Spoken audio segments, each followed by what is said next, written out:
नमस्कारम। आप सभी को ये पर्दा नीचे रख दो प्लीज।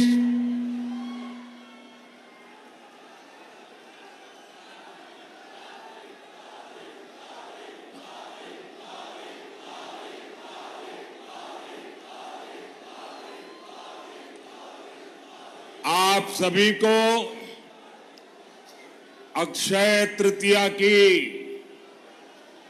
बहुत बहुत शुभकामनाएं।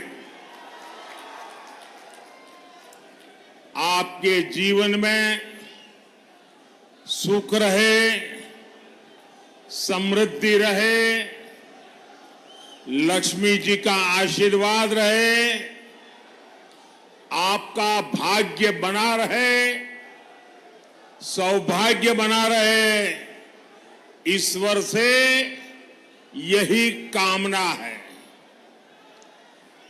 तेलंगाना अक्षय तृतीया एक बड़ा त्योहार होता है। इसके बावजूद भी आज मैं ये दूसरा कार्यक्रम तेलंगाना में कर रहा हूं और जिस प्रकार से लोग उत्साह उमंग के साथ जुड़ रहे हैं, भारत के उज्जवल भविष्य के लिए ये आपका कमिटमेंट दिखाता है।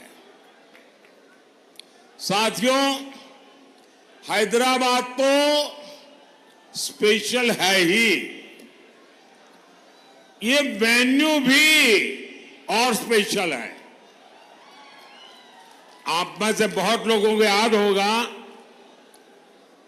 10 साल पहले यही एक विराट सभा हुई थी और एंट्री के लिए पैसे देकर के टिकट लेना पड़ता था। और वो एक ऐसा टर्निंग पॉइंट था जो इस धरती से पूरे देश में निराशा को आशा में बदलने की आंधी चली थी। और आज फिर ये दृश्य, ये माहौल साफ दिखाता है कि तेलंगाना का मूड क्या है। तेलंगाना कह रहा है कांग्रेस नक्को, बीआरएस नक्को, एमआईएम नक्को, बीजेपी कोई वोट देंगे, बीजेपी को जिताएंगे। साथियों, मैं तेलंगाना में जहां जहां गया हूं, एक अभूतपूर्व क्रांति मैं देख रहा हूं। तेलंगाना के परिणाम पूरे देश में उत्साह भरने वाले परिणाम आने वाले हैं। साथियों, 4 जून के नतीजे अब बिल्कुल स्पष्ट है। 4 जून को देश जीतेगा। कौन जीतेगा? कौन जीतेगा? 4 जून को 140 करोड़ भारतीयों का संकल्प जीतेगा और 4 जून को भारत के विरोधी हारेंगे। 4 जून को आत्मनिर्भर भारत अभियान के विरोधी हारेंगे। 4 जून को सीएए कानून के विरोधी हारेंगे। 4 जून को यूनिफॉर्म सिविल कोड के विरोधी हारेंगे। 4 जून को वोट जिहाद की बात करने वाले हारेंगे। 4 जून को आर्टिकल 370 के समर्थक हारेंगे। 4 जून को ट्रिपल तलाक के समर्थक हारेंगे। 4 जून को भ्रष्टाचार के समर्थक हारेंगे। 4 जून को तुष्टीकरण के समर्थक हारेंगे। साथियों, हैदराबाद सॉल्यूशन सिटी है। यहां हर प्रॉब्लम का सॉल्यूशन ढूंढा जाता है। आप मुझे बताइए, क्या भारत करप्शन जैसी प्रॉब्लम के साथ आगे बढ़ सकता है क्या? पूरी ताकत से बताइए, बढ़ सकता है क्या? बढ़ सकता है क्या? क्या भारत को लाखों करोड़ के स्कैम करने वाली पार्टियां आगे बढ़ा सकती है क्या? क्या यूथ की एस्पिरेशंस को इग्नोर करने वाली पार्टियां देश का भविष्य बना सकती हैं? क्या मिडिल क्लास के ड्रीम्स को कुचलने वाली पॉलिटिकल पार्टियां आपका भला कर सकती हैं? क्या हर प्रोजेक्ट में पहले करप्शन का पोटेंशियल खोजने वाली पार्टियां मॉडर्न इंफ्रास्ट्रक्चर बना सकती हैं? तो ये काम कौन कर सकता है? ये काम कौन कर सकता है? ये काम कौन कर सकता है? ये काम कौन कर सकता है? ये काम कौन कर सकता है? मोदी नहीं, ये आपका एक वोट कर सकता है। ये आपके वोट की ताकत है जो इन सारी समस्याओं का समाधान है। आपने बीजेपी को वोट, एनडीए को वोट दिया। भारत भी अपनी दशकों पुरानी प्रॉब्लम्स के सॉल्यूशंस पर काम करने लगा। आज इसका परिणाम हम चारों तरफ देख रहे हैं। भारत आज डिजिटल पावर है। भारत आज फिनटेक पावर है। भारत आज स्टार्टअप पावर है। भारत आज 5वीं दुनिया की सबसे बड़ी इकोनॉमी है। भारत आज स्पेस पावर है। साथियों, ये तो मोदी का ट्रैक रिकॉर्ड है। लेकिन कांग्रेस का ट्रैक रिकॉर्ड क्या है? कांग्रेस का ट्रैक रिकॉर्ड है लूट, लूट, लूट। कांग्रेस का ट्रैक रिकॉर्ड है अपीसमेंट। कांग्रेस का ट्रैक रिकॉर्ड है डायनेस्टी फर्स्ट। कांग्रेस का ट्रैक रिकॉर्ड है आतंकवादियों पर नरमी। हमारे जो फर्स्ट टाइम वोटर्स हैं ना, मैं तो चाहूंगा कि हर परिवार अपने 18, 20, 22 साल के बच्चों के साथ बैठे और 10 साल पहले क्या हाल थे उसकी जरा चर्चा करें।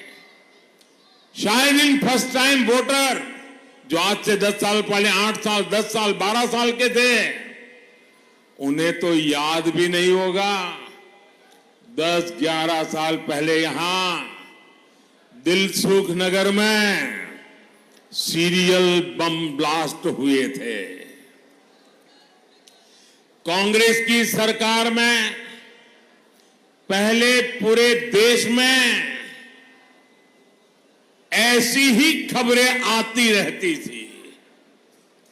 कोई परिवार रेस्टोरेंट में खाना खाने गया है, ब्लास्ट हो जाता है। कोई परिवार थिएटर में मूवी देखने गया है, ब्लास्ट हो जाता था। कोई परिवार बस से ट्रैवल कर रहा है, ब्लास्ट हो जाता था, आज कहीं से भी ऐसी खबरें आती हैं क्या? जरा इस तरफ से मुझे जवाब चाहिए। क्या ऐसी खबरें आती हैं क्या? उधर से जरा बताइए, ऐसी खबरें आती है क्या? ये बम ब्लास्ट किसने रोके? ये बम ब्लास्ट किसने रोके? ये बम ब्लास्ट किसने रोके? ये बम ब्लास्ट रोकने का काम आपने दिल्ली में एक मजबूत सरकार बनाई, मोदी को सेवा हाउस का अवसर दिया, तब जाकर के रुका है। लेकिन ये बात कांग्रेस और इंडी गठबंधन को पसंद नहीं आ रही है। देश में ये खून खराबा फिर से शुरू हो, इसके लिए कुछ ताकतें मोदी को हटाने में जुटी है। इसलिए मैं हैदराबाद से पूरे देश को सतर्क करना चाहता हूं। कांग्रेस को वोट देना मतलब वो पुराने दिन जो कोई अनजान पंजा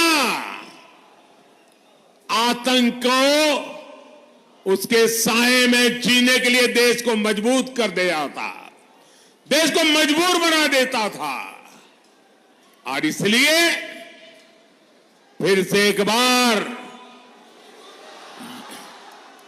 देश आतंक की लपट में आना नहीं चाहता है। साथियों, कांग्रेस हमेशा से एंटी मिडिल क्लास पार्टी रही है। आप याद कीजिए, जब ये सरकार में तो कैसी कैसी बातें करते थे। इनके एक नेता कहते थे कि मिडिल क्लास केयरलेस हैं। उनके नेता कहते थे कांग्रेस के, वो कहते थे कि जो आइसक्रीम पर पैसा खर्च करते हैं वो महंगाई की शिकायत क्यों करते हैं? याद है ना पुराने बयान? ये कांग्रेस के नेता सरकार में रहते ऐसे बयान देते थे। साथियों, इस बार भी कांग्रेस के मैनिफेस्टो में मिडिल क्लास के लिए जरा सा भी विचार नहीं किया गया है। लेकिन ये लोग मिडिल क्लास की कमाई का एक्सरे करके उसे अपने वोट बैंक की और उनको बांटने की घोषणाएं डंके की चोट पर कर रहे हैं। साथियों, आप मुझे बताइए, आपकी जो संपत्ति है उस पर आपके संतानों का अधिकार है कि नहीं है? जरा मुझे सबके सब लोग बताइए, क्या आपकी संपत्ति पर आपके संतानों का अधिकार है कि नहीं है? क्या कोई सरकार आपकी संपत्ति छीन करके आपके संतानों का अधिकार छीन ले, ऐसी सरकार आपको मंजूर है? साथियों, कांग्रेस ये विचार करके चल रही है। साथियों, कांग्रेस की नस नस में रेसिज्म का जहर भी भरा है। ये शाहजादे के उस्ताद अपने ही देश के लोगों को चीन का, अफ्रीका का बता रहे हैं। शहजादे के उस्ताद की माने तो आज सभी भारतीय नहीं बल्कि अफ्रीकी है। कांग्रेस देश को टुकड़ों टुकड़ों में तोड़ने वाली मानसिकता के साथ बोल रही है। ये लोग भारत को एक राष्ट्र ही नहीं मानते, इसलिए आपको कांग्रेस से, इंडी अलायंस से बहुत सतर्क रहना है। साथियों, आप सभी जानते हैं कि शहजादे को ऐसे खतरनाक आइडिया ट्यूशन करके सिखाए जाते हैं, और शहजादे को ट्यूशन पढ़ाने वाले ने एक और बात कही है। वो कहते हैं कि राम मंदिर और रामनवमी मनाना गलत है। वो कहते हैं कि भगवान राम की पूजा आइडिया ऑफ इंडिया के खिलाफ है। मैं जरा आपसे पूछना चाहता हूं, क्या भगवान राम का अपमान आपको मंजूर है? क्या पूजा करना गलत है? क्या पूजा करना देशद्रोह है? क्या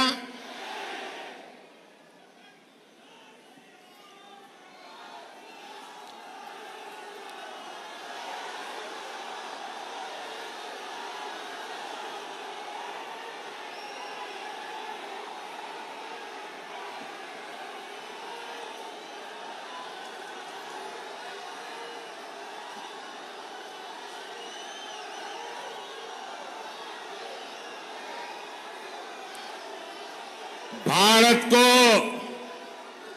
हमेशा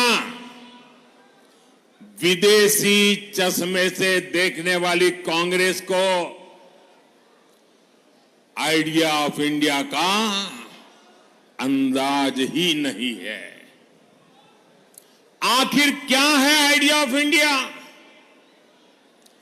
आइडिया ऑफ इंडिया भारत की हजारों साल पुरानी संस्कृति का प्रतिबिंब है। आइडिया ऑफ इंडिया यानी सत्यमेव जयते। आइडिया ऑफ इंडिया यानी अहिंसा परमो धर्मः। आइडिया ऑफ इंडिया यानी आचारः परमो धर्मः। आइडिया ऑफ इंडिया न ही सत्यात् परो धर्मः। आइडिया ऑफ इंडिया एकम सत् विप्राः बहुधा वदन्ति। आइडिया ऑफ इंडिया वसुधैव कुटुंबकम। आइडिया ऑफ इंडिया सर्व पंथ संभाव। आइडिया ऑफ इंडिया अपदीपो भव। आइडिया ऑफ इंडिया बुद्धम शरणम गच्छामि। आइडिया ऑफ इंडिया सर्वे भद्राणि पश्यन्तु मां कश्चित् दुःख भाग् भवेत्। आइडिया ऑफ इंडिया परोपकाराय सताम विभूतयः। इंडिया आइडिया ऑफ इंडिया जन सेवा ही प्रभु सेवा। आइडिया ऑफ इंडिया ईश्वरः सर्वभूतानां। आइडिया ऑफ इंडिया सर्व ज्योति के बीज समाना। Idea of India God is great. Idea of India नर में नारायण, जीव में शिव। आइडिया ऑफ इंडिया या देवी सर्वभूतेषु मातृ रूपेण संस्थिता। आइडिया ऑफ इंडिया नारी तू नारायणी। आइडिया ऑफ इंडिया मां विद्विषाव है। आइडिया ऑफ इंडिया मिच्छामि दुक्कडम। और आइडिया ऑफ इंडिया अपि स्वर्णमयी लंका न मे लक्ष्मण रोचते जननी जन्मभूमिश्च स्वर्गादपि गरीयसी। हमें जन्म देने वाली ये धरती मुझे स्वर्ग से भी ज्यादा प्रिय है। ये भगवान श्री राम के ही तो बोल थे। ये आइडिया ऑफ इंडिया आज केवल मान्यताओं तक सीमित नहीं है। ये आइडिया ऑफ इंडिया आज भारत की एक सशक्त पहचान है। ये आइडिया ऑफ इंडिया आज भारत की बुलंद आवाज है। और इसलिए आज आइडिया ऑफ इंडिया यानी इंटरनेशनल योग दिवस, आइडिया ऑफ इंडिया यानी one earth, one family, one future का विजन। आइडिया ऑफ इंडिया यानी विश्व के लिए वन सन, वन अर्थ, वन ग्रिड का विचार। आइडिया ऑफ इंडिया यानी चंद्रमा पर Shiv Shakti point. Idea of India मतलब mother of democracy. Idea of India justice to all, appeasement to none. जिन श्री राम से हमें ये प्रेरणा मिलती है, उन्हीं प्रभु राम की पूजा को कांग्रेस आइडिया ऑफ इंडिया के खिलाफ बता रही है। साथियों, तुष्टीकरण के लिए कांग्रेस और उसकी जैसी सोच वाली पार्टियां कुछ भी कर सकती है। यहां हैदराबाद में भी एमआईएम को इसलिए ही खुली छूट दी गई है, वोट बैंक न नाराज हो जाए, इसी डर से ना तो कांग्रेस और ना ही बीआरएस हैदराबाद मुक्ति दिवस मनाना चाहती है। लेकिन अब बीजेपी ने हैदराबाद को इस खौफ से मुक्ति दिलाने की ठानी है। केंद्र सरकार ने तय कर दिया है कि हर साल 17 सितंबर को, 17 सितंबर को हैदराबाद मुक्ति दिवस मनाया जाएगा। भाइयों और बहनों, हिंदुओं को बांटो और अपने वोट बैंक को खुश करो, ये कांग्रेस की रणनीति है। इसलिए कांग्रेस एससी, एसटी, बीसी से रिजर्वेशन छीनकर रिलीजन के आधार पर बांटना चाहती है। आपने सुना होगा कि शाहजादे के करीबी और चारा घोटाले के दोषी नेता ने क्या कहा? जेल से बाहर आए हैं और क्या बोल रहे हैं? वो कहते हैं मुसलमानों को रिजर्वेशन देना ही चाहिए। और फिर इतना ही नहीं, वो कहते हैं पूरा का पूरा रिजर्वेशन मुसलमान को देना चाहिए। ये लोग बीसी कोटा के रिजर्वेशन को खत्म करके रिलीजन के नाम पर रिजर्वेशन देना चाहते हैं। इसका बहुत बड़ा प्रभाव जो जीएचएमसी चुनाव में पड़ा था, वो हम सब ने देखा है। जिन सीटों पर बीसी समाज का हक था, वो उनसे छीन ली गई। कांग्रेस यही मॉडल पूरे देश में लागू करना चाहती है। साथियों, तेलंगाना में जब से कांग्रेस सरकार बनी है, तब से डबल आर टैक्स की भी बहुत चर्चा है। एक आर तेलंगाना का और एक आर दिल्ली का। इन्होंने मिलकर हैदराबाद को, तेलंगाना को एटीएम बना दिया है। मैंने किसी का नाम नहीं लिया, लेकिन डबल आर टैक्स पर यहां के मुख्यमंत्री खुद सफाई दे रहे हैं।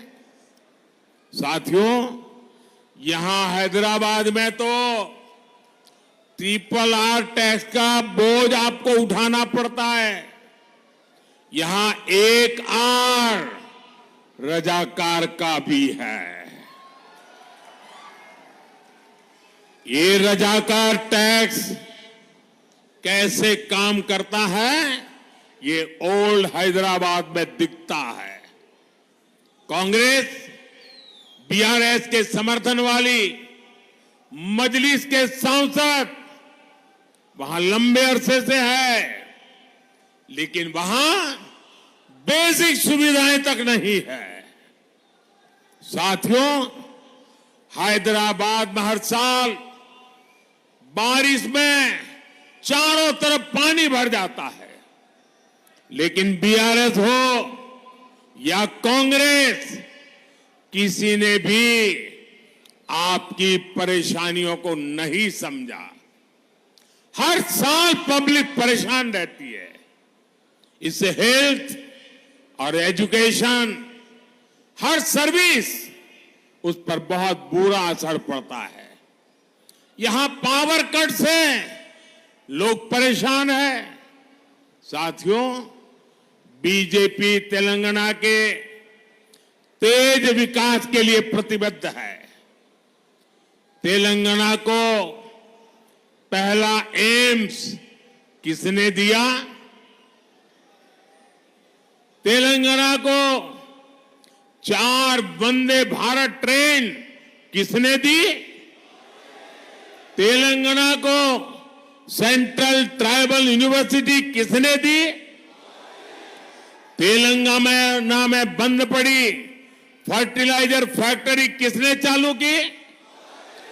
टर्मरिक बोर्ड किसने बनाया?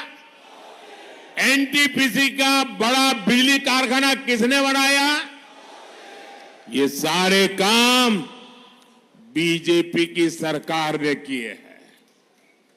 हमारी सरकार तेलंगाना को ग्लोबल कैपेबिलिटी के बड़े सेंटर के रूप में भी विकसित कर रही है। यहां एविएशन हब बन रहा है। ये एयरक्राफ्ट इंजन की दुनिया की सबसे बड़ी एमआरओ फैसिलिटी होगी। आत्मनिर्भर अभियान का लाभ भी तेलंगाना को मिलने जा रहा है। डिफेंस से लेकर biotechnology, green energy, electric mobility और आर्टिफिशियल इंटेलिजेंस तक मैन्युफैक्चरिंग और सर्विस सेक्टर में तेलंगाना के लिए आने वाले 5 साल तेज विकास के होंगे। हसन चेरापल्ली एलपीजी पाइपलाइन से भी इस क्षेत्र को काफी फायदा हुआ है। यहां युवाओं के लिए जॉब के, रोजगार के अनगिनत अवसर बन रहे हैं। साथियों, बीजेपी सरकार सबका साथ, सबका विकास, सबका विश्वास, सबका प्रयास, इस मंत्र पर चलती है। ये बीजेपी सरकार है जिसने ट्रिपल तलाक के बहाने मुस्लिम बेटियों पर हो रहे अत्याचारों को खत्म किया है। ये बीजेपी की सरकार है जिसने स्कूलों में बेटियों के लिए अलग से लाखों शौचालय बनवाए। इससे मुस्लिम समाज की बेटियों को भी लाभ हुआ। 10 साल में बहनों को पहली बार टॉयलेट, गैस, पानी जैसी सुविधाएं मिली है। पहली बार उनको भी पक्का घर, मुफ्त राशन, मुफ्त इलाज की सुविधा मिली है। इसलिए हर मां बहन कह रही है, मातृशक्ति कह रही है, फिर एक बार फिर एक बार, फिर एक बार, फिर एक बार। साथियों, बीआरएस को दिया आपका वोट कांग्रेस को ही मदद करेगा, और कांग्रेस को दिया आपका वोट भी केंद्र में सरकार नहीं बना सकता। इसलिए आपको भारी संख्या में भाजपा के पक्ष में कमल के निशान पर बटन दबा करके मतदान करना है। और भाइयों बहनों, क्या मेरा तेलंगाना मतदान के पुराने सारे रिकॉर्ड तोड़ सकता है? सारे पुराने रिकॉर्ड तोड़ सकता है? ज्यादा से ज्यादा मतदान करा सकता है? इस चुनाव में भाजपा सभी लोकसभा सीट तो जीतने वाली ही है, लेकिन मुझे ज्यादा से ज्यादा पोलिंग बूथ जीतने हैं। क्या पोलिंग बूथ जिता सकते हैं? पोलिंग बूथ जिताएंगे, पूरी ताकत पोलिंग बूथ जिताने में लगाएंगे। भाइयों बहनों, इस चुनाव में सिकंदराबाद से मेरे साथी जी किशन रेड्डी जी, हैदराबाद से बहन माधवी लता,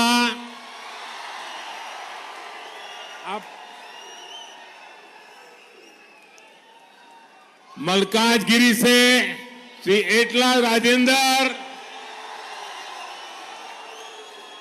चेवल्ला से श्री कोंडा विश्वेश्वर रेड्डी, और भुवनगिरी से डॉक्टर बुरा नरसैया गौड़।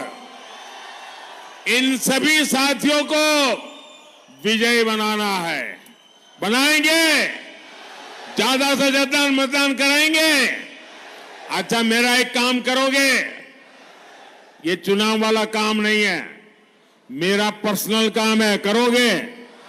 ये मोदी का पर्सनल काम है, करोगे? इनमें से किसी का काम नहीं है, मेरा है, करोगे? जरा हाथ ऊपर करके बताओ, करोगे? अच्छा, तो मेरा काम बहुत सरल है। ज्यादा से ज्यादा परिवारों में जाइए, उन सबको मिलिए और उनको कहिए मोदी जी हैदराबाद आए थे, आप सबको नमस्कार कहा है, परिवार में सबको जय श्री राम कहा है। मेरा नमस्कार पहुंचाएंगे, मेरा जय श्री राम पहुंचाएंगे। जब परिवार के सब लोगों को मेरा नमस्कार पहुंचेगा, मेरा जय श्री राम पहुंचेगा, तो परिवार के हर कोई मुझे आशीर्वाद देंगे। और जब परिवार का हर व्यक्ति मुझे आशीर्वाद देता है तो मेरी ऊर्जा अनेक गुना बढ़ जाती है, और मैं उसे आपकी सेवा अधिक क्षमता के साथ कर सकता हूं। बोलिए भारत माता की, भारत माता की। बहुत बहुत धन्यवाद।